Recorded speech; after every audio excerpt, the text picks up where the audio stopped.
오늘 우리에게 주신 하나님의 말씀은 여호수아서 19장 40절에서 51절까지 말씀입니다. 여호수아 19장 40절 말씀부터 51절까지 말씀 봉독하겠습니다. 일곱째로 단 자손의 지파를 위하여 그들의 가족대로 제비를 뽑았으니 그들의 기업의 지역은 소라와 에스다올과 이르세메스와 사랍랍빈과 아얄론과 이들라와 엘론과 딥나와 에그론과 엘드게와 기브돈과 바알랏과 여훗과 브네브락과 가드림몬과 메알공과 락공과 요빠 맞은편 경계까지라. 그런데 단 자손의 경계는 더욱 확장되었으니 이는 단 자손이 올라가서 렛셈과 싸워 그것을 점령하여 칼날로 치고 그것을 차지하여 거기 거주하였습니다. 그들의 조상 단의 이름을 따서 렛셈을 단이라 하였더라. 단 자손의 지파가 그에 딸린 가족대로 받은 기업은 이 성읍들과 그들의 마을들이었더라. 이스라엘 자손이 그들의 경계를 따라서 기업의 땅 나누기를 마치고 자기들 중에서 눈의 아들 여호수아에게 기업을 주었으니 곧 여호와의 명령대로 여호수아가 요구한 성읍 에브라임 산지 딥낫세라를 주매 여호수아가 그 성읍을 건설하고 거기 거주하였더라. 제사장 엘르아살과 눈의 아들 여호수아와 이스라엘 자손의 지파의 족장들이 실로에 있는 회막문 여호와 앞에서 제비 뽑아 나눈 기업이 이러하니라. 이에 땅 나눈 일을 마쳤더라. 아멘. 14장부터 시작된 가나안 땅의 분배 이야기, 오늘 19장으로 끝나고 있습니다. 여호수아서를 크게 세 부분으로 나누어 본다면 1장부터 13장까지는 가나안 땅의 정복 이야기, 그 땅을 어떻게 정복했나 하는 이야기고, 14장부터 시작해서는 오늘 19장까지는 그 땅을 어떻게 각 지파별로 분배했나 하는 이야기고, 그리고 20장부터는 다시 새로운 이야기가 시작이 됩니다. 그 이야기는 다음 주부터 여러분과 나누겠습니다. 오늘 읽은 본문에는 요단강 서쪽에 땅을 분배받은 7지파 이야기 중에서 제일 마지막에 단 지파 이야기만 제가 읽고, 또 그 뒤에 붙어 있는 이제 마지막 분배 이야기의 마지막 이야기들을 하는 에필로그 형식을 가진 여호수아와 정리하는 결론, 이런 얘기들이 그 뒷부분에 붙어 있습니다.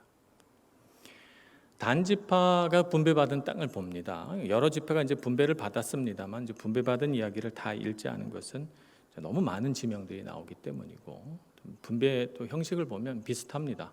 경계, 어디서부터 어디까지다 얘기하고 그 땅의 주요한 성읍들, 어떤 성읍들이 있더라. 단 지파 이야기는 조금 다릅니다. 그래서 단 지파 이야기를 읽으려고 하는, 여러분과 함께 나누려고 하는 것입니다. 단 지파가 분배받은 땅은 가운데 있는 에브라임 지파와 남쪽에 있는 유다 지파 사이에 땅을 분배를 받습니다. 유다 지파와 에브라임 지파 사이에 땅을 분배받은 지파는 두 지파예요. 하나는 베냐민 지파, 하나는 단 지파입니다. 그래서 두 지파가 이렇게 중간에 가느다란 띠처럼 이렇게 땅을 분배를 받아요. 그래서 요단강 쪽에 있는 건 베냐민 지파, 서쪽에 지중해 연안의 평야지대는 단 지파, 이렇게 분배를 받습니다. 평야지대 분배 받았으니까 참 좋은 땅 분배 받은 거죠. 그런데 오늘 말씀에 보니까 단 지파가 47절 말씀에 보면 단 자손의 경계는 더욱 확장되었으니 이는 단 자손이 올라갑니다. 어디로 올라가냐면 이스라엘의 가장 북쪽으로 올라갑니다. 북쪽으로 렛셈이라고 하는 곳에 이르러서 그 민족과 싸워서 그들을 쫓아내고, 그 렛셈을 단, 자기 조상의 이름을 따서 단이라 이름을 붙이고 그곳에 살았다, 이렇게 말합니다. 여호수아가 기록될 당시에는 이 유다 지파 위쪽에 있는 이 가운데 땅도 단 지파, 그 위에 있는 땅도 단 지파, 이렇게 여겨졌습니다만, 이제 나중에는 가운데 있는 단 지파의 땅은 없어집니다. 그 땅을 포기합니다. 전부 다 이주해서 북쪽에 있는 단으로 이사를 가버리죠. 그래서 우리가 이제 이스라엘을 성경에서 이야기할 때 브엘세바에서 단까지 이렇게 말합니다. 브엘세바는 가장 남쪽의 땅이 남쪽의 도시가 브엘세바, 그리고 가장 북쪽의 도시가 단, 그래서 브엘세바에서 단까지, 한라산에서 백두산까지 뭐 그런 의미인 거죠. 자, 그러면 이런 궁금증이 생깁니다. 단지파는 왜 분배받은 땅, 하나님께서 주신 땅을 포기하고 그 북쪽 땅으로 올라갔을까 하는 궁금증이 생깁니다. 사사기 1장 34절에서 36절 말씀을 보면 그 이유를 설명해 놓고 있습니다. 제가 읽지는 않겠습니다. 그 말씀에 보면 이런 말씀이 등장해요. 아모리 족속이 단 자손을 산지로 몰아넣었다. 평야지대로 못 나오게 한 거예요. 골짜기로 내려오지 못하게 하고 산지로 몰아넣었다. 그래서 그들이 거기서 꼼짝없이 살았고, 그리고 나중에 그 땅은 아모리 족속은 에브라임 사람들이 정복하고 에브라임 지파가 차지하게 되었다는 얘기가 이제 사사기에 나옵니다.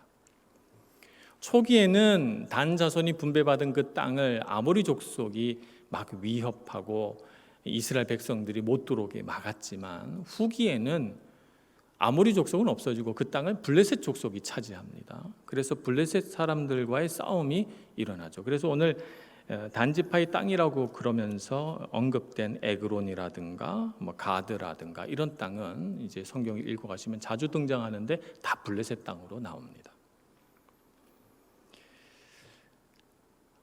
단지파가 그 땅을 차지하지 못하고 어쩔 수 없이 북쪽으로 올라가게 된 이유, 외부적 요인을 꼽으라면 주변 가나안 족속과의 끊임없는 갈등과 그들과의 싸움, 전쟁이 외부적 요인이라고 말할 수 있겠습니다. 그런데 그들이 분배받은 땅에서 살지 못하고 다른 땅으로 가야만 했던 내부적인 요인도 있지 않겠습니까? 그죠? 내부적인 요인이라는 것은 사람 마음 안에서 일어난 문제라는 것이죠. 어떤 문제가 있는가? 저는 한마디로 그것을 신앙의 불안정성이다 이렇게 표현하고 싶습니다. 신앙은 있는데, 신앙이 있습니다. 분명히 단지파가 믿음 있고 신앙이 있습니다. 그런데 그것이 삶 속에 확고하게 뿌리를 내리지 못해서 그들이 겪을 수밖에 없었던 혼란, 그들이 겪을 수밖에 없었던 불안한 삶, 그것이 내부적 요인이었다는 것이죠. 그 내부적 요인으로 인해서 하나님께서 분명히 그들에게 주신 땅인데도 그 땅을 누리지 못하고 그 땅을 포기해버리게 됐다는 것입니다. 이러한 단지파가 가진 신앙적 불안정성을 가장 상징적으로 보여주는 인물이 있습니다. 우리 성경마다 각 지파에 뛰어난 사람들 나오잖아요. 뭐 유다 지파 그러면 갈렙, 다윗, 에브라임 지파 그러면 여호수아, 레위 지파 그러면 모세와 아론, 이렇게 각 지파마다 뛰어난 인물들이 있습니다. 단 지파 그러면 가장 유명한 사람이 누구냐 하면 사사 시대의 마지막 사사를 역임했던 삼손이 단 지파 사람입니다. 삼손이란 사람은 어떻게 등장했는가 하면, 이 사람은 놀랍게도 다른 사사들은 출생부터 언급 안 하는데요, 삼손은 출생부터 언급해요. 이 삼손의 아버지 마누아라고 하는 사람이 아이를 갖지 못합니다. 마누아의 아내가 임신을 하지 못해 고통하며 하나님 앞에 부르짖던 중에 여호와의 사자가 나타나서 그 여인에게 말하기를 내가 너에게 아들을 주겠다 이렇게 말하면서, 그런데 이 아들을 태어나지도 않은 아들인데 나에게 바쳐라. 그러니 이 아이가 태어나거든 머리에 삭도를 대지 말고, 머리를 깎지 말라는 얘기예요. 포도주나 독주를 마시게 하지 말고, 그리고 이 아이가 부정한 것을 먹지 말게 하라는 거예요. 왜냐하면 이 아이는 여호와께 바쳐진 사람이기 때문이라. 그래서 여호와께 바쳐진 사람을 뭐라고 성경에서 말하냐면 나실인이라 이렇게 말합니다. 나실인으로 삼손이 태어난 것입니다. 그러니까 하지 말라는 이 세 가지를 왜 이렇게 언급하냐 하면, 그거 먹으면 무슨 큰일이 생겨서 그런 게 아니고 하나님 앞에서 거룩하고 경건하게 살라는 것입니다. 왜냐하면 하나님께 바쳐진 사람이니까. 삼손이 태어났을 때 아직 단지파는 그들이 분배받은 땅에서 살고 있었습니다. 그런데 그 땅을 지금 호령하며 살고 있는 민족이 누구냐면 블레셋이에요. 그래서 여러분 사사기 13장에서 16장 삼손의 이야기를 읽으면 전부 블레셋 사람들 등장해요. 이 민족은. 다른 민족은 등장하지 않습니다. 블레셋만 등장해요. 하나님께서 단지파에게 땅을 분배하시고 그 땅을 쉽게 차지하지 못하는 단지파를 보시고 이 단지파에 위대한 사사를 주신 거예요. 삼손이라고는 어마어마한 능력을 가진 사람을, 이 사람은 태어날 때부터 나시린으로 구별해서 주신 거예요. 그래서 단지파야, 이제는 블레셋을 몰아내고 그 땅을 차지하거라 라고 주셨는데, 안타깝게도 삼손이라는 이 인물은 단지파의 고질적인 문제를 그가 안고 있었습니다. 뭐냐면 신앙의 불안정성이에요. 신앙은 있어요. 분명 믿음이 있어요. 하나님의 이름이 거룩하게 되기를 소원해요. 그러나 하나님의 말씀대로 살지는 않아요. 여호수아서 23장 12절 13절에 이렇게 말합니다. 여호수아가 이제 자기가 이 지도자의 자리에서 은퇴하면서 당부하는 말이에요. 여호수아서 23장 12절 13절 읽겠습니다. 너희가 만일 돌아서서 너희 중에 남아있는 이 민족들을 가까이 하여 더불어 혼인하며 서로 왕래하면 확실히 알라. 너희 하나님 여호와께서 이 민족들을 너희 목전에서 다시는 쫓아내지 아니하시리니 그들이 너희에게 올무가 되며 덫이 되며 너희의 옆구리에 채찍이 되며 너희의 눈에 가시가 되어서 너희가 마침내 너희의 하나님 여호와께서 너희에게 주신 이 아름다운 땅에서 멸하리라. 무슨 말씀이에요? 요약하자면 너희들이 이 땅에서 하나님께서 주신 땅을 차지하고 길이길이 이 땅에서 살고 싶거든 그 이민족과 왕래하지 말고 가장 중요한 거 혼인하지 말라라고 돼 있잖아요. 근데 삼손이 어떻게 해요? 사사기 13장 이후에 보면 여인을 3명 사랑하는 이야기가 나오는데 3명 다 블레셋 여자입니다. 단 자손에게는 여자가 없습니까? 이스라엘 자손 중에는 여자가 없습니까? 여자는 한 명도 없어서 어쩔 수 없이 블레셋 여인을 사랑한 거예요? 아닙니다. 블레셋 여인이 더 좋아 보인 거죠. 블레셋 여인을 사랑해서 결혼해서 그 결혼이 화근이 돼서 엄청난 사람들이 살상을 당합니다. 그리고도 포기하지 못하고 또 가사 지방으로 내려가서 또 다른 여인을 사귀게 되죠. 블레셋 여인입니다. 그래서 또 불행이 닥칩니다. 물론 다 그 불행은 블레셋 사람들에게 부어진 불행이지만 마지막 블레셋 여자 들릴라는 결국 삼손에게 불행을 가져다 줍니다. 그는 눈이 뽑히고 밧줄에 묶여서 짐승처럼 이 뭐라 그러죠? 이 곡식 가는 이거를 갈고 살죠. 갑자기 생각이 안 나는데요. 마지막에 그가 하나님께 기도하고 그를 조롱하고 웃음거리로 여기려고 하는 그 다곤 신전 안에서 기둥을 움켜잡고 그 신전을 무너뜨려서 수천 명의 블레셋 사람들을 죽게 만들지만 결국 삼손이 가진 신앙의 불안정성은 극복하지 못해서 블레셋 사람들은 그 땅에서 쫓겨나지 않아요. 오늘 여호수아가 뭐라고 말했습니까? 그들을 쫓아내지 않으면 너에게 올무가 되고 눈에 가시가 돼서 결국에는 그들이 아니라 너희들이 멸하리라. 이렇게 말씀하지 않았습니까?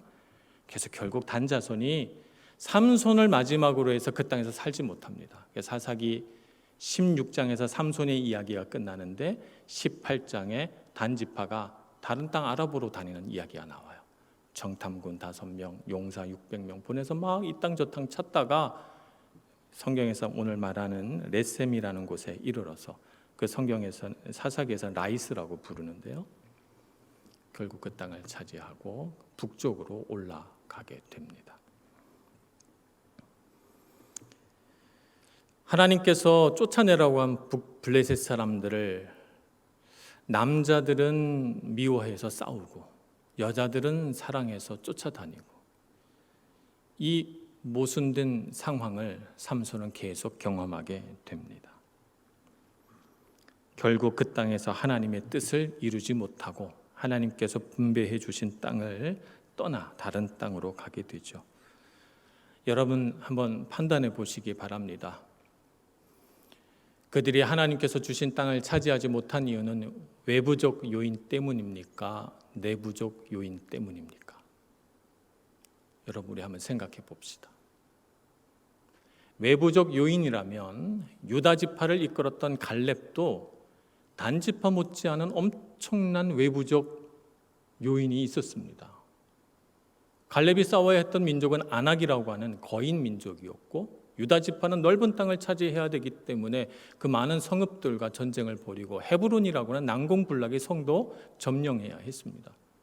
단 지파보다 결코 쉽지 않았어요. 그러나 갈렙은 해냈지만 단 지파나 삼손은 극복하지 못했습니다.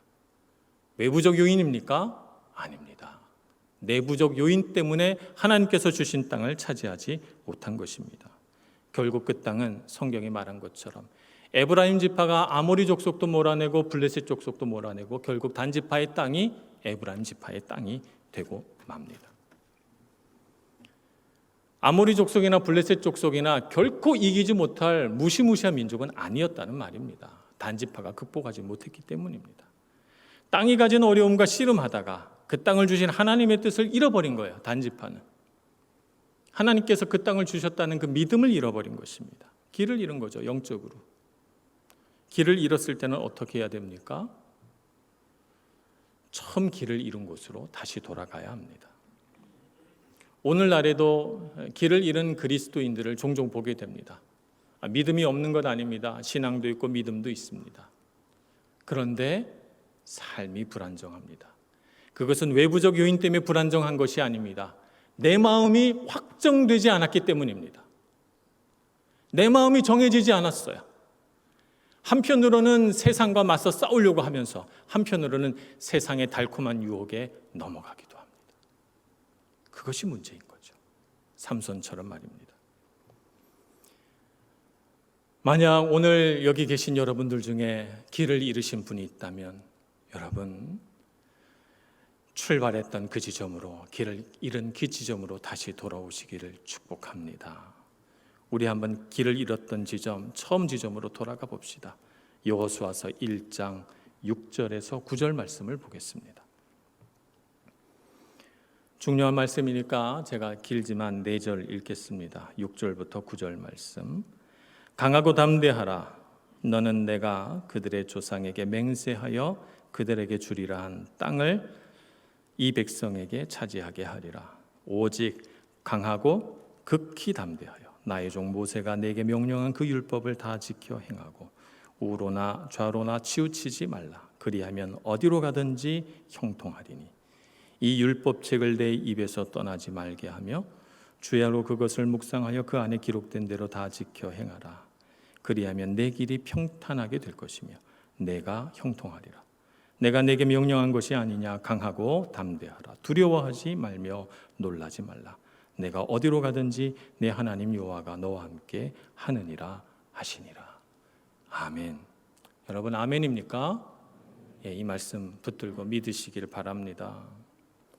강하고 담대하라 3번 등장합니다. 강하고 담대하라. 강하고 담대하라는 이 말씀은 2가지 의미가 담겨져 있습니다. 첫째는 어려움이 있다는 거예요. 강하고 담대한 마음을 가져야만 하는 어려운 상황이 있다는 거예요. 그래서 강하고 담대하라라고 하면 위로도 되지만 한편으로는 얼마나 어려운 일이 생기려고 강하고 담대하라고 하시나 이런 생각도 듭니다. 그죠? 강하고 담대해야 할 상황이 있다는 거죠. 우리는 하나님을 이렇게 고백합니다. 하나님은 사랑이시다. 우리가 하나님은 사랑이시다 이렇게 고백할 때 하나님을 우리가 어떻게 느끼냐 하면 나의 문제를 해결해 주시고 나의 길을 평탄케 하시고 나로 하여금 환난이나 어려움을 겪지 않고 좋은 길로 형통한 길로 가게 해주시는 그런 하나님. 그러면 우리 마음속에 하나님은 사랑이시다 알 것 같아요. 근데 하나님께서 그렇게 하십니까? 하나님께서 그렇게 하지 않으세요. 그러면 하나님 날 사랑하지 않으시나 이렇게 오해할 수도 있겠습니다. 그런데 가만 생각해 보세요. 우리 부모도 우리한테 뭐든지 해결해 주는 부모는 아닙니다. 이런 상황을 생각해 봅시다. 여러분 각자가 큰 기업을 경영하는 CEO라고 생각해 봅시다.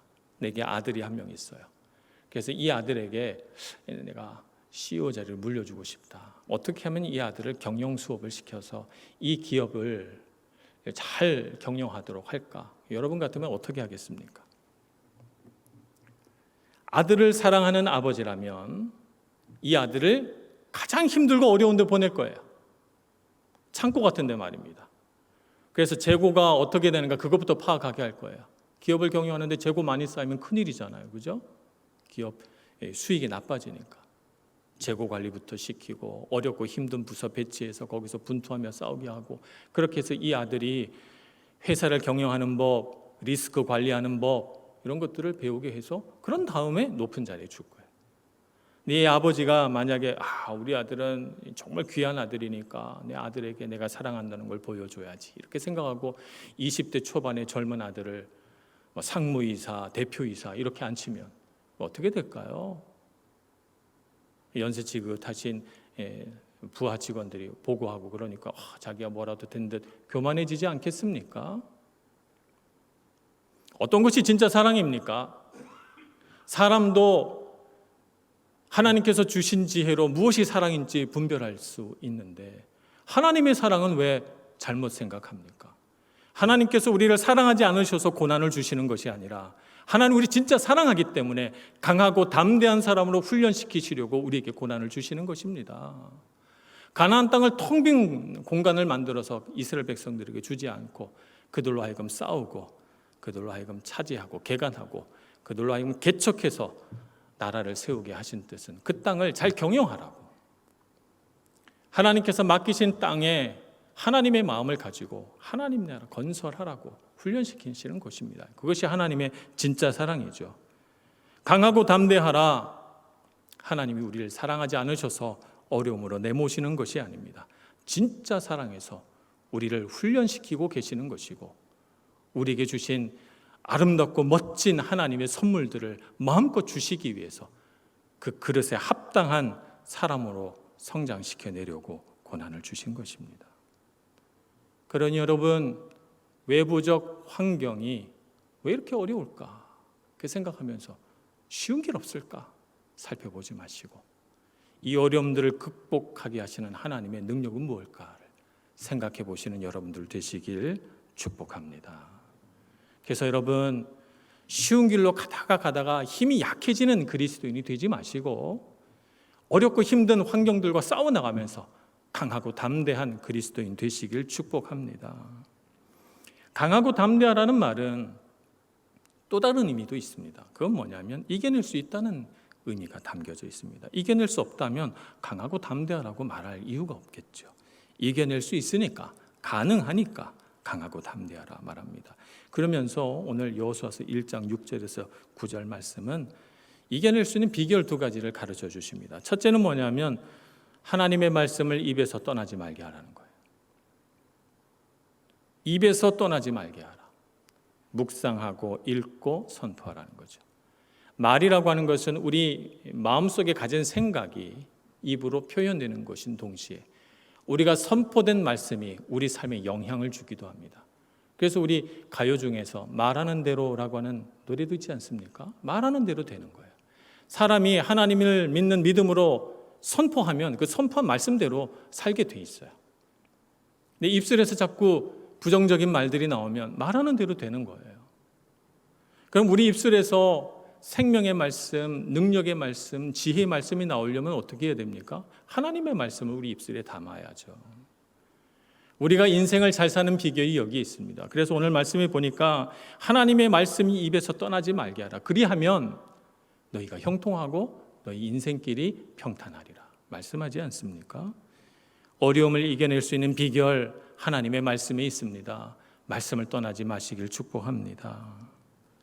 두 번째 비결은 뭐냐면 하나님께서 함께 하신다는 거예요. 내가 노력해도 잘 안 되고 내가 힘겨워서 도저히 안 될 것 같은 상황은 누굴 바라봐야 됩니까? 내 곁에 함께 계신 주님을 바라봐야 합니다. 주님이 내 곁에 계시다. 주님은 나를 떠나지 않으셔. 이렇게 생각하고 믿음으로 버텨내고 믿음으로 극복해야 되는 것입니다. 내가 너를 떠나지 않고 내 곁에 함께 있느니라. 강하고 담대하라. 이렇게 말씀하고 있는 것입니다. 믿음 가지고 주님을 의지하시기를 바랍니다. 요즘 한국 방송의 뭐 오디션 프로그램이라든지 스포츠 프로그램에 경쟁하는 것이 이제 재밌거든요.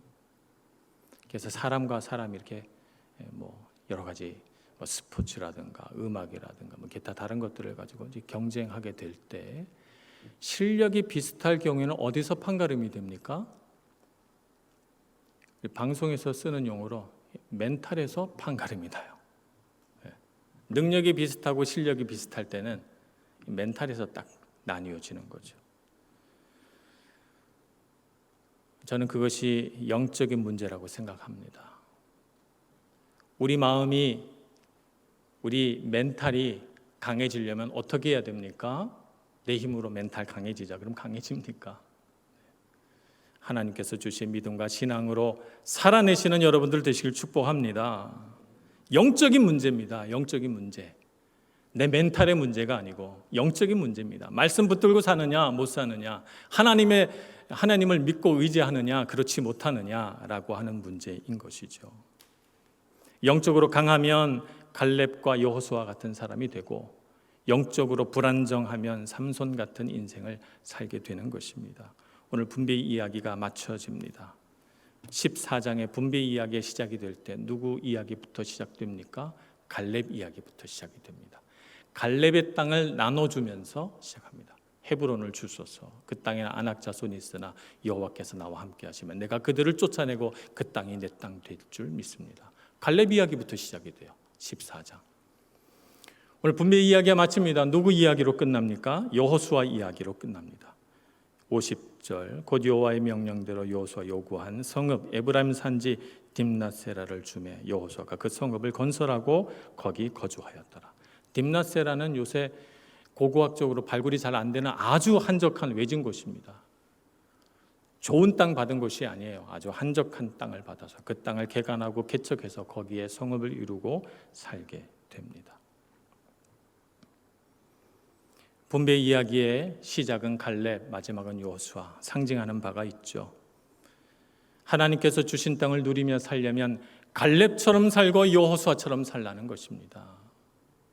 여러분, 믿음을 가지고 하나님께서 우리에게 주신 것들이 있습니다. 은사도 주셨고 능력도 주셨고 지혜도 주셨고 건강도 주시고 물질도 주셨는데, 세상 상황이 허락하지 않는다고 세상에 따라 요동치지 마시고 믿음과 신앙을 깊이 뿌리 박으셔서 흔들리지 않는 믿음의 용사 갈렙처럼 여호수아처럼 살아가시길 축복합니다.